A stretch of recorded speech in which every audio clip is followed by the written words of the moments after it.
Korang tahu tak, dulu brand Aminah Hassan ni pernah hampir nak bungkus sebab mulut jahat orang.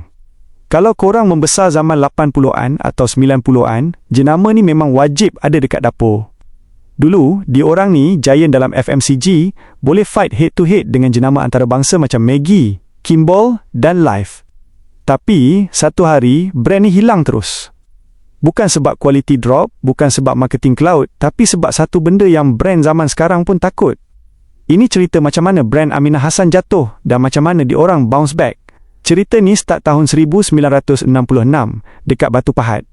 Haja Aminah dengan suami dia, Haji Hassan, mula buat kicap dan sos cili dekat belakang rumah je. Tapi resepi diorang ni memang ngam dengan lidah orang Melayu.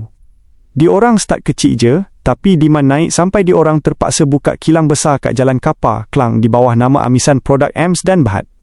Masa tu, Aminah Hassan bukan player biasa-biasa. Diorang adalah antara SME Melayu pertama yang berani main game besar, beli ads kat TV, pacak billboard gergasi tepi highway, benda yang brand lokal lain tak berani buat masa tu. Brand positioning diorang sangat jelas. Keaslian tiada tandingan.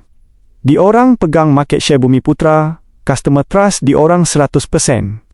Tapi dalam bisnes, bila kita ada ke atas, ada yang nak kita jatuh. Tahun 2009 adalah turning point yang tragis. Hajar Aminah meninggal dunia. Masa keluarga tengah bersedih, satu benda tragik jadi. Ada satu kabar angin yang jahat mula tersebar. Zaman tu, orang belum ada WhatsApp. Orang pakai forward SMS, berantai. SMS tu cakap apa? Syarikat Aminah Hassan dah senyap dijual kepada syarikat asing, bukan Islam. Status halal dah terbatal. Disebabkan SMS berantai ni, orang mula boykot brand Aminah Hassan. Dalam game FMCG Malaysia, terutamanya untuk market Muslim, halal is everything. Halal ni bukan sekadar logo, halal ni adalah wajib. Bila berita palsu macam ni tersebar, customer terus boykot. Supermarket dan kedai runcit cancel order. Orang takut nak beli brand ni sebab takut tak halal. Sebagai private dan Berhad, Aminah Hassan tak publish exact revenues dan figures diorang, tapi syarikat Aminah Hassan memang terkesan teruk. Cash flow sangkut. Sampai satu tahap, diorang terpaksa buat keputusan paling perih.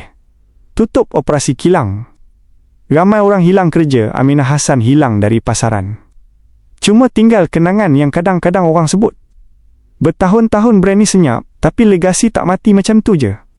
Anak perempuan pengasas jenama Aminah Hassan ni, Hajah Nur Aini, bersama suami dia ambil alih jenama ni dan nak hidupkan balik bisnes ni. Tapi diorang tahu, kalau nak fight balik masuk market secara fizikal macam dulu, kos dia tak masuk akal. Nak bayar listing fee, nak rebut share space, memang tak boleh jadi. First kali, diorang explain dekat semua orang, guna portal media digital moden untuk tepis cerita jahat tahun 2009 tu. Diorang buktikan company tu 100% family owned dan tak pernah dijual. Langkah kedua, nostalgia marketing dan direct consumer. D2C. Diorang tak tumpu pada hypermarket.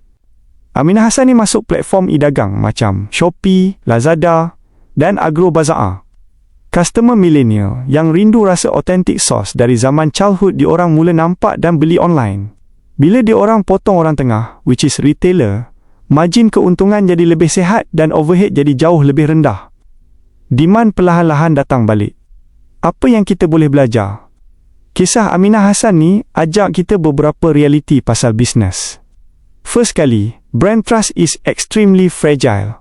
Kita boleh bina jenama selama 40 tahun, tapi satu kabar angin yang dibiarkan tanpa PR crisis management yang laju, boleh bankruptkan jenama kita dalam masa beberapa bulan je. Dalam niche market yang sensitif, transparansi bukan pilihan. Ini adalah kewajipan. Yang kedua, e-dagang adalah the ultimate equalizer. Dekat sini, brand kecil boleh lawan head-to-head dengan brand besar. Kebangkitan semula, Aminah Hassan buktikan yang brand zaman sekarang tak perlukan billboard kat highway atau rak paling depan dekat Maidin untuk survive. Relax lah, kalau kita buat kerja betul, insya-Allah menjadi. Ada soalan lain ke nak tanya?